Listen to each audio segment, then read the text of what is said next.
نحمدہ ونصلی ونسلم علی رسولہ النبی الکریم۔ ناظرین السلام علیکم ورحمۃ اللہ وبرکاتہ۔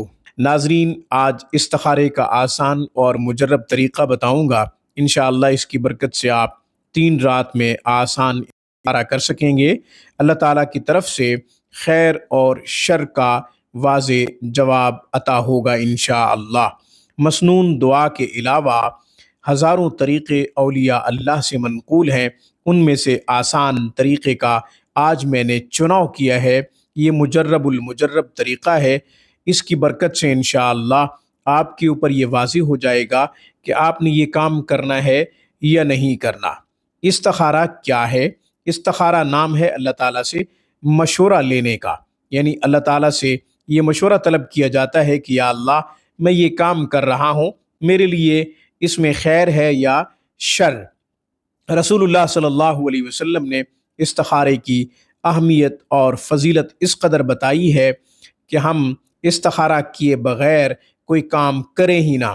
چنانچہ رسول اللہ صلی اللہ علیہ وسلم نے ارشاد فرمایا، خوش نصیب ہے میرا وہ امتی جو ہر کام میں اللہ تعالیٰ سے صلاح اور مشورہ لے، اور بد نصیب ہے میرا وہ امتی جو کسی بھی کام میں اللہ تعالیٰ سے صلاح اور مشورہ نہ لے۔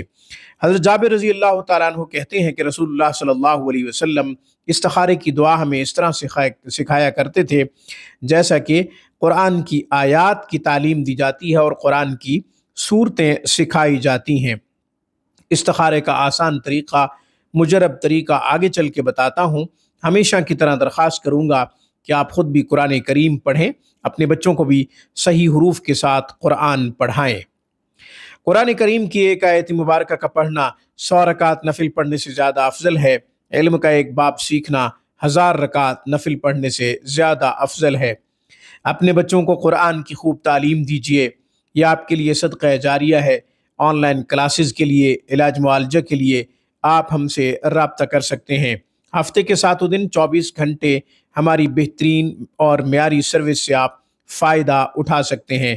جیسا کہ شروع میں نے عرض کیا ہے کہ آج میں استخارے کا آسان مجرب وظیفہ بتاؤں گا۔ اس کی برکت سے آپ کو انشاءاللہ 3 رات میں واضح ہو جائے گا کہ آپ نے یہ کام کرنا ہے یا نہیں کرنا۔ یاد رکھیں، استخارہ کرنے کے لیے نیند کا کرنا ضروری نہیں ہے، یعنی سونا ضروری نہیں ہے، لیٹنا ضروری نہیں ہے۔ نیند میں استخارے کا اشارہ ملنا یہ بھی ضروری نہیں ہے کہ جو استخارہ کیا ہے اس میں کیا جواب آیا ہے، اس کے لیے نیند کا ہونا یہ شرط نہیں ہے۔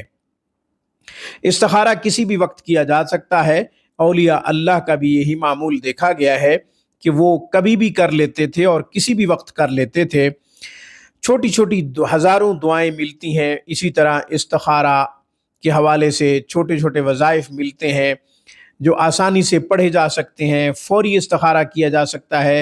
ایمرجنسی استخارہ کرنا ہو تو اس کے لیے چھوٹی چھوٹی دعائیں ملتی ہیں۔ ایک دعا میں بتا دیتا ہوں، حضرت ابو بکر صدیق رضی اللہ تعالیٰ عنہ سے وہ منقول ہے، اللہم اغفر لی واختر لی۔ 3 مرتبہ، 7 مرتبہ یا 11 مرتبہ پڑھ لے، سر جھکا کے پڑھ لے اور توجہ کے ساتھ پڑھ لے۔ رحمت خداوندی کو متوجہ کرے اپنی طرف، اور پھر یہ دعا پڑھے، اللہ تعالیٰ کی طرف رجوع کرے۔ اللہ تعالیٰ دل میں ڈال دیں گے کہ یہ کام کرنا چاہیے یا نہیں کرنا چاہیے، اس میں خیر ہے یا نہیں ہے۔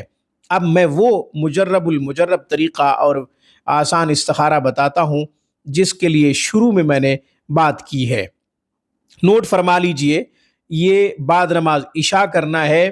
2 رکعت نفل صلاۃ الحاجت کی نیت سے اور صلاۃ الاستخارہ کی نیت سے پڑھ لیجئے۔ حاجت یہ ہے کہ اللہ تعالیٰ میرے اوپر یہ واضح کر دے کہ میں یہ کام کروں یا نہ کروں۔ قرب الہی، رحمت خداوندی کو متوجہ کرنے کی نیت بھی ساتھ ساتھ کر لیجئے جب آپ نفل ادا کرنے لگیں۔ نفل ادا کرنے کے بعد آپ نے 3 دفعہ درود شریف پڑھنا ہے۔ اس کے بعد آپ نے سورہ ملک کی آیت نمبر 14 الا یعلم من خلق وهو اللطیف الخبیر، اس کو آپ نے 72 دفعہ پڑھنا ہے۔ اس کے بعد آپ نے سورہ اخلاص کو 11 مرتبہ پڑھنا ہے۔ سورہ اخلاص کو 11 مرتبہ پڑھنے کے بعد اپنے کام کو ذہن میں لائیں، تصور میں لائیں اور یوں 3 مرتبہ کہیں